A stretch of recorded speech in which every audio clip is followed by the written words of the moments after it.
All right, guys. Everyone ready to set some goals? Mm-hmm.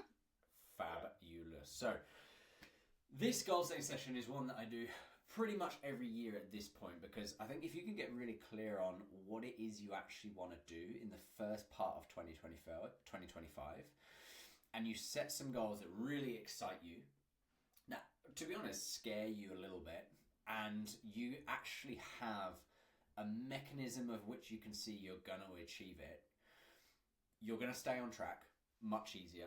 When things get tough, you're going to be much more consistent because you have a big goal. And ultimately, the people who do this exercise properly, I've noticed, make much more consistent progress. Okay? Now, the problem with how most people set goals, especially at this time of year, is they're either too big and it is completely, like, deep down, that's never going to happen. Like, if I set a goal of, all right, I'm going to win the Olympics in weightlifting in a year's time, it's never going to happen, right? It's too big. It's a little bit nonsensical, and that almost paralyzes people to the point where they don't actually take any step in the right direction because it's too big to achieve in the time frame. Like it's just conceptual. Or people go the other way and they set meaningless goals, meaningless intentions, which, like, even if you achieve them, which, to be honest, with those type of goals, most people will do, it doesn't actually change anything. Like, it doesn't make anything in your life on a day-to-day basis any different at all, right? And so they're so unexciting. You have the same problem where you just don't take a step forward, and that's the biggest thing that I've found almost paralyzes people is the ability to not actually set goals to make any sort of forward momentum, any sort of progress at all, which ultimately basically just leads you sticking on the starting gate, chopping and changing what you're trying to do in terms of your approach, and not really having any idea about whether you're progressing or not, or any form of measurement to figure out whether we're actually getting anything from it. Okay, so we need a structure. We need a structure to set goals. We need a structure to reverse engineer them to know if we're on track or not. And we need a structure on a day-to-day basis, on a daily and a weekly basis, of things to focus on that are eventually going to lead you towards the desired outcome. All right? And this is a structure that I use for my own physical goals. There's a structure that I use for business goals. It's a structure that I use for financial goals. I went for a walk a walk with Neville yesterday, and I started literally just doing this, but in every area across my life. So I set goals on a physical level. What do I want to actually do this year on a training perspective? I set goals and intentions from a business perspective. I set goals and intentions from an investments perspective, from a personal financial perspective. Like, I set goals in every area of what ultimately leads you to be successful in life. And this is something that I recommend that everyone does as well. Have a broad scheme of things that you want to focus on. It doesn't mean you have to focus on everything all at once, but if you can have a broad scope about things that if you get to the end of 2025 and you have achieved, it's going to be an absolute banging year, you're going to be much more likely to actually achieve it. Okay? Because you have things, you have goals, you have intentions that actually excite you, that are going to move things forward in a number of different areas, but also you have the processes that you need to keep you grounded and ultimately keep you pushing forwards, which is what everyone needs most. So I like to do this, as both of you know, I am a nerd. So I like to think about this as Lord of the Rings. Okay? Raymond, you ever watch Lord of the Rings? I do. Okay. We are now Frodo and Sam. Okay? Raymond's like 6'8", so he's the most ginormous hobbit ever in the world. But we're all Frodo and Sam. Okay? We're trying to get to Mordor, and we're trying to throw the ring in the thing. But step one, we got to know what that mountain actually is. Like, you can't climb Mordor if you can't see it. You have to know your mountain. You have to know what it is you actually want to achieve. All right, and obviously this is a health and fitness program. We talk about a number of different elements as well. But in the scope of your health and fitness, your training, your happiness, your body, how it looks, how it feels, with the things that it does, what do you want to do? What do you want to achieve? Okay, so I always like to think about this as specific. Oh, come on, move my face. Specific, timely, and actually achievable. Okay, so I would like to say, if you set a target of days, either 30, 60, 90, 180, 360, okay? Generally, I find the more advanced that you are, the bigger the timeline of your goals can be. All right, so I always set 360-day goals. If you haven't been doing this a huge amount of time, you would do a smaller time frame, okay? Because the more advanced that you are, you need less reinforcement of wins, because the habits have already been formed. You know training makes you feel good. You know you feel good if you eat the right food groups. The habits are built. So you can think slightly bigger. If you're a little bit newer to the process, set smaller term goals. Like 90 days is, for most people, is a kind of the sweet spot. All right, so the first quarter of 2025, what do you actually want to achieve? Okay, and we're going to get some participation in this one, so just have a little think. I'm just going to pause the recording, if I can find my mouse. We're going to pause. Okay, so I've just, for the people watching back on this record, I paused it. Lisa and Raymond have both set some big targets. Lisa for 90 days, Raymond for 180 days, so slightly bigger, but we want to do the exact same thing. What is it that you want to achieve that is going to have a measurable impact on your life in a specific time frame? Okay, so for me, I have no issue sharing, is my goal in the next 360 days is I'm going to take my just day-to-day body fat down into the single digits, okay, which is probably about 4 to 5%, but I'm just going to do it nice and gradually, okay? Now, once we have that goal set, we have to know why it's important, okay? Especially if our goals are around weight loss, or around fat loss, or around lifting more weight, is like the general health and fitness goals. I want to run faster. We can't just leave that as just a target, because it will just get forgotten. It will get forgotten among the day-to-day minutiae as soon as we go back to actual normal life, when we got stuff going on, we got like grandkids, we got things going on with your business, right? Like, it will get forgotten. So we have to wrap it in a sheath of importance, okay? So what I want you to do is, next to that goal where you've written your 180 or 90 day goal, when you achieve it, what's going to happen? Okay, what's going to happen on a health and longevity perspective? What's going to happen in terms of your self-esteem? What's going to happen in terms of your performance, in terms of your energy, in how you feel on a day-to-day basis? What's going to happen in terms of your relationships and how you are and how you interact with your partner? If you have kids, what's going to happen to how you parent, to how you're a role model? We want to create tangible links in a lot of different areas, okay? Because if your goal is, I want to lose 7 kilos in the next 90 days, whilst it's a cool goal and it's awesome and it's important, it's not deep enough, right? It doesn't hit anything that's actually sort of like tangible that we feel in our gut. But if that goal becomes, I want to lose 7 kilos in 90 days because then I'm going to stop suffering from type 2 diabetes, for example, and I'm going to have tons more energy to run around with my grandkids, and I'm going to have loads more self-confidence, and it's going to reignite my relationship with my partner, and we're going to go do some more stuff, and we're going to go traveling, and I'm going to feel great in a swimsuit, and I'm going to be so much more self-confident, and I'm going to be able to enjoy myself without worrying how I look like. Can you see how much more powerful that is, as opposed to, I'm going to lose 7 kilos in 90 days? Yeah? So take a little moment. I'm going to do the exact same thing. I'm not going to ask you for these answers. but we're going to draft out what it's actually going to do. So I'm just going to pause it again. Okay, so once we have the big Mordor mountain that Frodo and Sam are going to climb up and they're going to destroy the Dark Lord Sauron, we almost want to forget about that goal.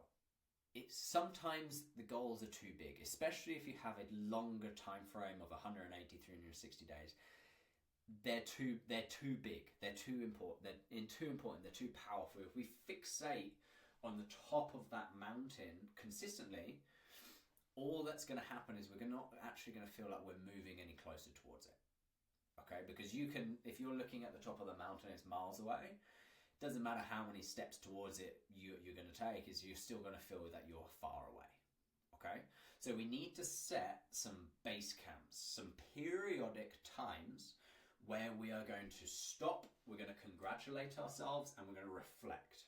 Okay, we're going to reflect on the process. Has it been working to our expectations? Are we on track to meet our goal in that time frame? Okay, because if yes, fantastic. You don't have to change a thing. If no, maybe then we need to tweak things. We need to take a little bit of self-reflection. We need to say, have I been doing things to the actual extent of which is possible for me? Maybe we haven't been working to as hard as we can do. Maybe we've been getting distracted. Maybe we haven't been accounting for things. Maybe lots of different things have been coming in and sabotaging. We actually need to take a little moment and set some boundaries so that we can stay more on track. Okay? Or maybe things have been going absolutely to plan and we feel fantastic and we can literally just say, hey, well done Lisa, well done Ray, well done Jack, we're badass, let's keep going. Okay, but we have to set periodic patches where we're going to take those little moments. Okay, and especially when you have a time frame in your goal, this is fairly easy to do. It requires a little bit of maths, especially around weight loss, but you can set 30 day, 60 day, 90 day, like 120 day, 150 day, little micro base camps where you can literally measure your progress based on where we should be. Okay, so if I wanted to, literally thinking like ease of math, if I wanted to lose 18 pounds in the next 180 days, that means I need to lose 1 pound every 10 days. Okay? That's math. That's correct math, right? Right? Yeah. Fantastic. Your goals, we may need to split them down in and be a little bit more flexible in that approach. Generally, I find if we had a base camp every 14 days to 30 days, where we basically just take a little stock, a little assessment about where we are, base it on the ideal, we know where we're at. All right, we know if there's any deviations that need to be made, if there's any adjustments that need to be made, if we are just actually exceeding what we want to do and we need to adjust our timeline in this. Okay? So, if we wanted to lose, let's say, 15 kilos in the next 180 days, that is how many weeks?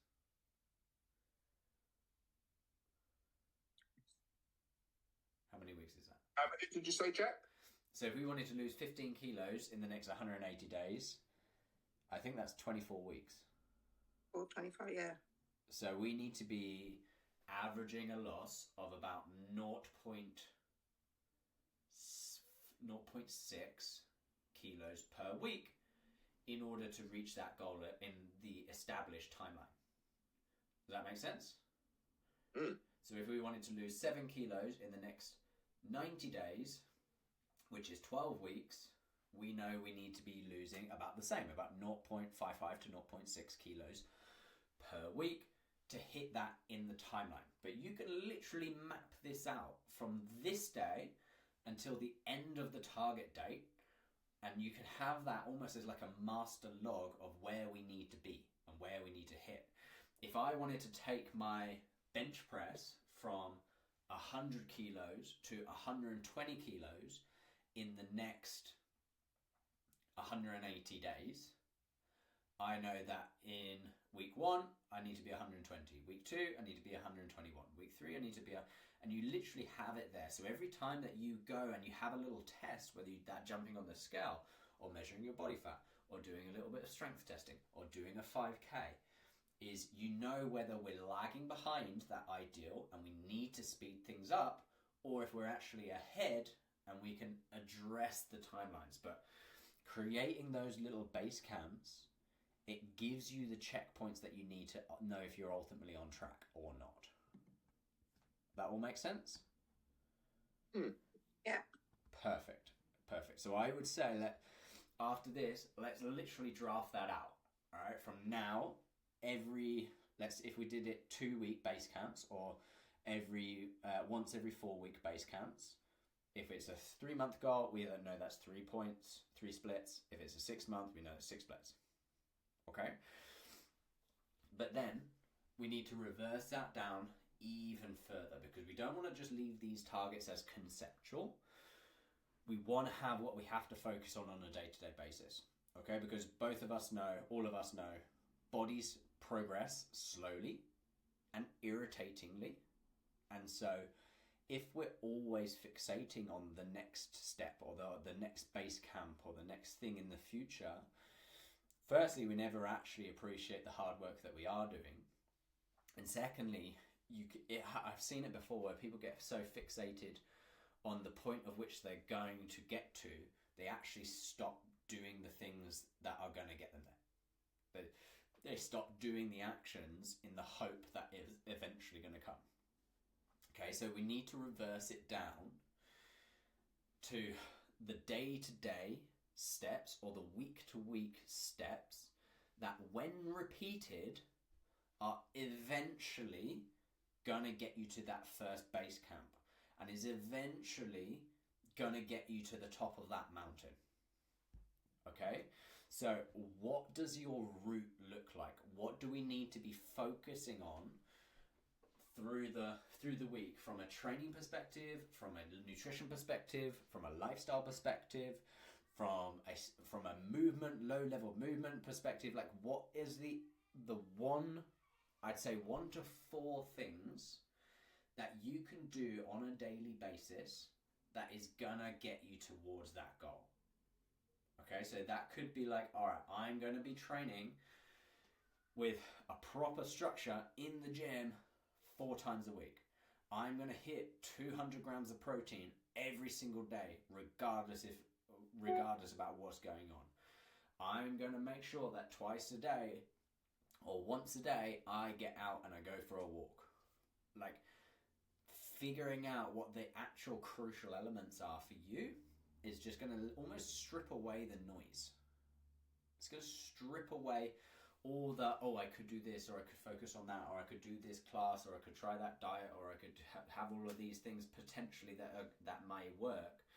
And you actually just refine it down into something that is completely doable on a weekly basis. Like, if you know you only have to do 4 things and you're going to be progressing, it's completely doable on a weekly basis. And then when you get to that first base camp and you address how fast your progress is going, you know whether that route is completely bang on and those steps are completely bang on and we just replicate that, or maybe we need to adjust it, maybe we need to add a step, maybe we need to tweak the nutrition, maybe we need to change something to speed it up. Okay? But especially in the beginning, over the next few weeks, keep the steps simple. All right, 1 to 4 things max in the beginning, because you can always add. You can always add steps and add elements. It's very difficult to take away. Okay? This is probably going to have a little bit of work for you afterwards, just to try and highlight what those are. Next bit is that we have to highlight the potholes. Right? Going back to the Frodo and Sam analogy, we got to find the Nazgul. Okay? We have to circumnavigate the orcs. We should not go through Moria. Thank you. So we have to basically find the things that could potentially derail you. And a question that I've had before is like, how do you actually know what those things are? Look at the history. Look at things that you've tried before. Look at things that you have failed at. Look at things or systems or plans or programs that haven't worked for you, right? And then we have to figure out why. So what has messed me up before? And it's either going to be an internal thing or an external thing. It's, I got really stressed and I got paralyzed and I didn't do anything about it. I got really tired and I forgot about it. I got too busy and I couldn't prioritize it. I forgot. Like, what has messed you up before?